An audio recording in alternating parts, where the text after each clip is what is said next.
a gente tem visto notícias que são mais factoides do que fundamentos, quando um Elon Musk coloca lá um tweet e fala, pô, estou comprando, né? Isso gera um movimento no mercado.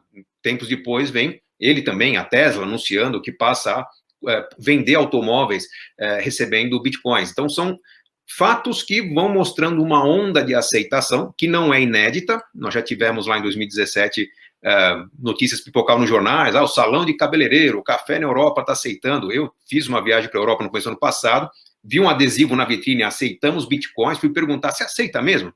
E o dono do café falou, não, a gente aceitava, a gente não aceita mais, porque o preço começou a ficar uma coisa tão maluca que a gente não sabia por que quantidade vender, só que estava virando uma bolsa de valores. Então, isso meio que intimidou os usuários do Bitcoin daquela primeira onda, né, fez com que o preço caísse, como o Nicolas falou, mas agora o preço vem subindo, muitos dizem, com que fundamento? Lucas, há fundamento nessa alta? Pode-se explicar esse resultado do Bitcoin nos últimos meses? Realmente, de tudo que vocês têm analisado, é algo que a gente considera como investimento nesse momento ou é um papel altamente especulativo? Então, Serbasi, primeiramente, é igual a gente conversou antes, né? Eu estou nesse mercado tem um tempinho ali, uns 6 anos mais ou menos.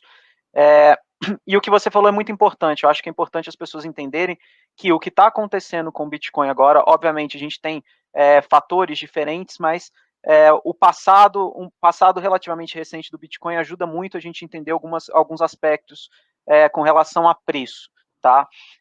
Obviamente, a gente tem que tratar da liquidez do ativo, né? Então, é um ativo que, se você compara com outros mercados, a gente não tem tanta liquidez igual a gente tem em outros mercados.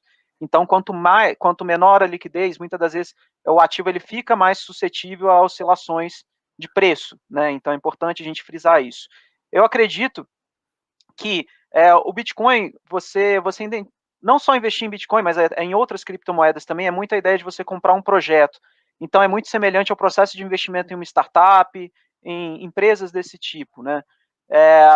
E acaba que justamente é muito difícil, não tem um fluxo de caixa descontado, digamos assim, para você trazer a valor presente e fazer essa contabilidade.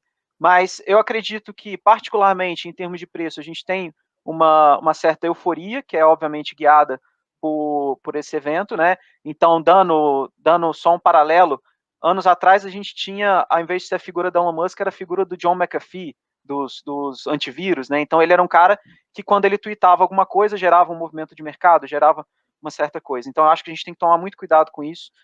O que você falou, obviamente, saber parcelar, saber diversificar isso dentro de um portfólio, né? E não olhar o Bitcoin isoladamente ou olhar as criptomoedas isoladamente. Portfólio de cripto, certo?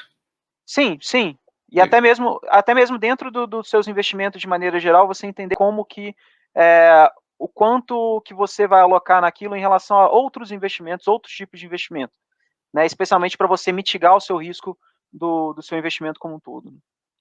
Sim, porque existem alguns elementos que nos levam a fazer paralelos com outros mercados, né? Quando você vê um preço crescendo vertiginosamente em um ativo que não tem fundamentos tão claros, tipo as pessoas estão comprando para uso próprio, não, é aquela troca entre investidores. Troca entre investidores é o que faz, por exemplo, o preço de um apartamento em Manhattan ser o preço de um palácio na Índia, né? Estou falando de Manhattan, mas você pega um apartamento em Balneário Camboriú, aqui no Brasil, né? Pô, se você já esteve num apartamento daquele, você fala, nossa, mas esse quadrado aqui custa alguns milhões. Sim, tem oferta e tem demanda. Tem pessoas que estão comprando, você coloca para vender, tem a liquidez que você mencionou, e tem quem compre por esse preço.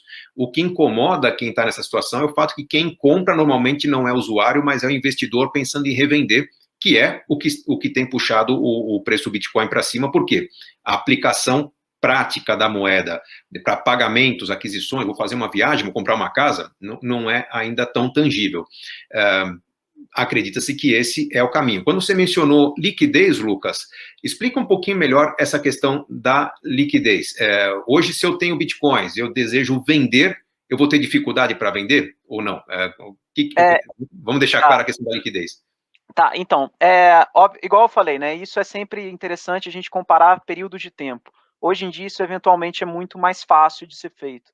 né? A gente tinha, eu vim de uma época que nem corretora direito a gente tinha dentro do mercado, então você fazia as transações entre pessoas, né? Você imagina como que era esse processo de trocas, assim.